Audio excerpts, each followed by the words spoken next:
The radio at Salone Airfield hissed its last words. Fuel zero, losing power, and then died. The tower crew froze. A P-47 Thunderbolt was somewhere over the Adriatic, out of fuel, out of time, and officially marked as lost. 20 minutes later, a spotter yelled, "Contact!" Heads snapped up. A silver Thunderbolt drifted in over the coastline, silent, steady, and impossibly slow. No engine, no prop blur, just gliding. Mechanics whispered she should have dropped like a stone. But the jug floated down as if the air itself wanted to carry her home. She kissed the runway perfectly, dead stick. No cough, no sputter. No fuel left to taxi. The tanks were bone dry. Someone asked the trembling pilot, "How'd you keep her up?" The pilot pointed at the propeller. "Wasn't me." The wind grabbed her. Everyone turned to the quiet man already standing at the edge of the crowd. Staff Sergeant Roy Bennett, prop specialist, rule breaker, the blade doctor. He simply muttered, "Engines run on fuel, props run on secrets." They didn't know it yet, but Bennett's forbidden design, once banned by the Air Force, had just rewritten physics. Roy Bennett wasn't born in a lobby, was born in the wind. Out on the Oklahoma plains, he grew up listening to air the way other kids listened to radios. He watched wheat bend, barns creak, and dust devils twist like they carried messages. By then, he'd already built a ridiculous wind bicycle with tin blades that spun the wheels without pedaling. His dad shook his head. Bennett just said, "The wind knows what it's doing." As a teenager working on crop dusters, he noticed the strange things no manual ever mentioned. A bent blade sometimes reduced drag. A warped tip sometimes made a plane glide smoother. Mechanics cursed these quirks. Bennett wrote them down. By the time he enlisted in the Army Air Forces, he had a notebook full of secrets the textbooks didn't even realize existed. In training, he got in trouble constantly. He'd adjust a governor without permission, fix a vibration nobody else heard, or argue with instructors that airflow doesn't care what the engineers drew on paper. Pilots loved him. Instructors didn't. But everyone knew he had a gift.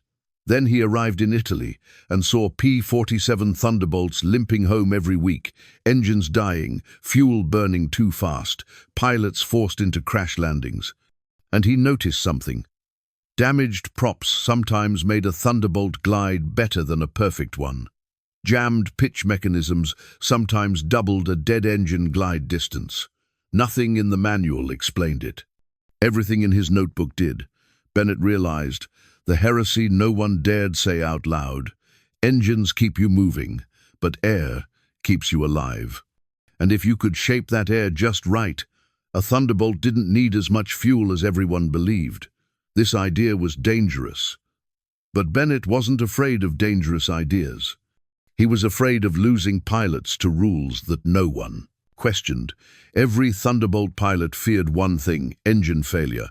When the big Pratt & Whitney died, the giant four-blade prop didn't help you. It tried to kill you.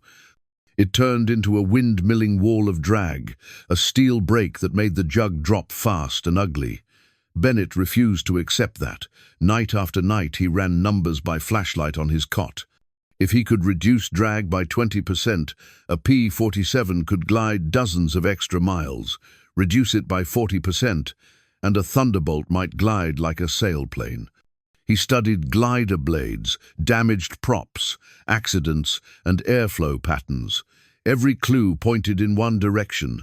The outer inches of the blade were doing the work, everything else was just drag. But modifying prop geometry was forbidden, not discouraged, illegal. One experimental design had once failed at Wright Field and shredded a test aircraft. Command banned every idea like it forever. Then one night, 3 P-47s limped home, all shot up, one crashed short of the runway. The pilot survived. The plane didn't. Bennett stared at the wreckage like it was a tombstone. To him, it wasn't flak that nearly killed those men. It was drag.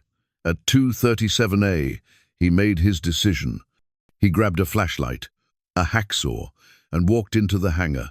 He rolled a battered Thunderbolt under a lamp and ran his fingers along the blade tips.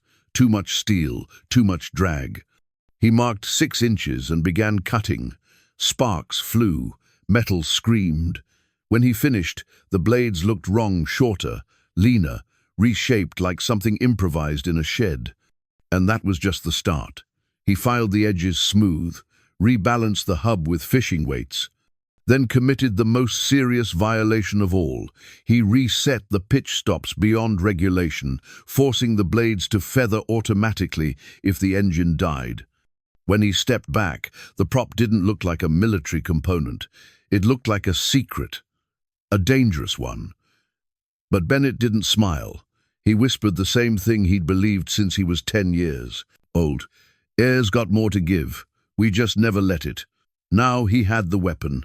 He only needed a pilot braver, desperate enough to test it.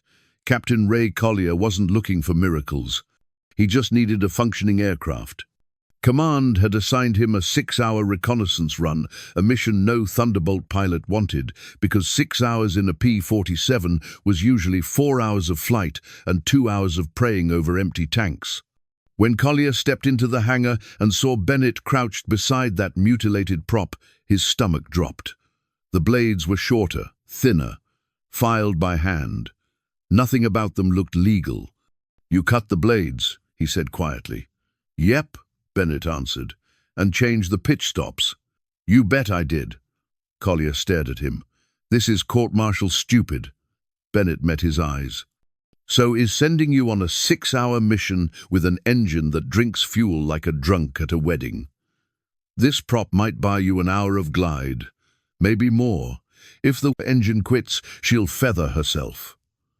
That was all Collier needed. When a mechanic saves pilots more than any manual does, pilots listen. He climbed into the cockpit. Bennett just slapped the fuselage, the quiet blessing every pilot trusted. The Thunderbolt accelerated down the runway. At speeds where a normal P-47 still felt heavy, this one lifted early, almost eager. By the time Collier reached cruising altitude, he already knew something unnatural was happening. 2 hours in, he radioed Bennett. "She's smooth, too smooth. What did you do?" Bennett didn't answer. Then came the moment that sealed the legend. Collier throttled back for a glide test. A normal jug would drop like furniture falling off a balcony. But this one didn't fall, it sliced. The modified prop feathered almost instantly, reducing drag so dramatically the Thunderbolt glided like a hawk riding warm air. Hour 3, hour 4. Collier realized he wasn't flying the mission the wind was. By hour 5, he half laughed, half panicked. "I think I can stay up here forever." He didn't stay forever. But he stayed 6 hours, 5 minutes, 19 seconds, a record no stock P-47 even approached. When he landed, the fuel gauges looked wrong. Too full, too untouched. Mechanics stared like they were witnessing a resurrection. Pilots whispered in disbelief. The commander blinked at the numbers like they'd insulted him. Only one man wasn't surprised, Roy Bennett, the outlaw who rewrote the physics of a Thunderbolt with a hacksaw. And just as the celebration began, the sirens screamed, "Luftwaffe incoming." The real test was about to begin. The celebration ended the second. The sirens wailed. Luftwaffe night raiders, low, fast and deadly, were diving toward the airfield. Men sprinted for cover. Mechanics killed lights. Pilots scrambled toward any aircraft with a working engine. The commander grabbed Collier by the arm. "Take your plane." "Now, she's not fueled for combat," Collier protested. "She just flew 6 hours on a tank meant for 4. Get in." Bennett didn't argue. He shoved Collier up the ladder and slapped the fuselage, twice the blessing every pilot trusted more than a chaplain. The prop spun with that same strange, too clean hum. Tracers ripped across the runway. Collier yanked the stick back, and the Thunderbolt didn't climb. It launched. Straight up, like a heavyweight boxer suddenly fighting like a featherweight. The first German Ju-88 streaked past, banking hard. A normal P-47 would have struggled to follow. But tonight wasn't normal. Bennett's modified prop bit into the cold air and refused to bleed speed. Collier stayed glued to the Raider's tail like the planes were tethered. He fired. A burst of .50 caliber tore into the wing root. The bomber spiraled into the sea. The second Raider dove low to escape a tactic that fooled standard Thunderbolts for years. But this P-47 wasn't dragging dead weight. Collier dove, rolled, and closed the gap so fast the German gunner never fired a shot. Another burst, another kill. 2 German Raiders down in minutes, in a Thunderbolt that was supposed to be grounded. When Collier landed, the entire squadron stood in silence, staring at the propeller like it wasn't a machine, but a forbidden artifact. The myth wasn't myth anymore. Bennett's blade wasn't a theory. It was a weapon. And weapons this powerful don't stay hidden for long. The next morning, command arrived not with congratulations, but with clipboards, regulations, and a decision already made. When the war ended and the 389th scattered across the country, their stories went quiet. Farmers, factory workers, small-town mechanics. But every so often, you'd hear one shared under low light with a beer in hand. Ever hear about the Thunderbolt that glided like a sailplane? Yeah, some mechanic cut the prop, and the legend lived. Roy Bennett never sought medals. He didn't write papers. He didn't chase fame. He opened a small garage, tuning city cars with the same instinct that once saved pilots over the Adriatic.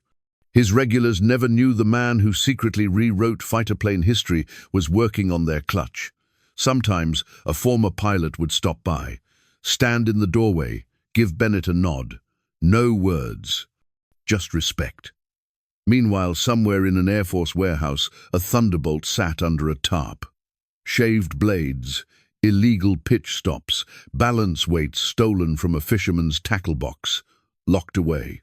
Classified, never flown again. Official records say it never happened. Pilots know better. Did those sealed envelopes with Bennett's sketches influence post-war fighters? Did his forbidden geometry sneak into later prop designs?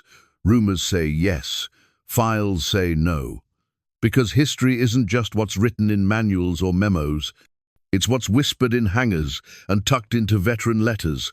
Engineers designed wings, propellers, manuals. Bennett redesigned belief. And long after the bureaucracy tried to bury him, the men who were there kept talking. The Air Force said it never happened, they'd say. Then pause. And we know better. In the official version of World War II, breakthroughs come from clean laboratories, engineering boards, and polished factories. But anyone who lived the war knows the truth. The front lines were shaped by the men in the shadows, the ones with grease on their hands, metal filings in their pockets, and ideas no manual ever approved. Roy Bennett was one of them. He wasn't a general. He wasn't a scientist. He wasn't a decorated ace. He was a kid from Oklahoma who listened to the wind until he understood its secrets. A mechanic who trusted instinct over instructions. A rule breaker who saw possibilities inside problems no one else bothered to question. And with nothing more than a hacksaw, a file, and a forbidden idea, he made a 7-ton Thunderbolt glide like a bird, climb like a dream, and fight like something from 10 years in the future. Command tried to hide it, classify it, bury it. But legends outlive paperwork, because the pilots who flew that night never forgot. And the mechanics who watched it happen never stopped telling the story. Bennett's prop wasn't just a modification, it was a reminder. Sometimes, the greatest breakthroughs come from men who aren't supposed to innovate at all. So, if you love stories where forgotten brilliance beats bureaucracy, where instinct outshines doctrine, and where one man with a crazy idea changes a mission, a squadron, or a war, stay with this channel. More legends are waiting, because in the quiet corners of history, one truth never changes. Not all heroes fly. Some make sure others can.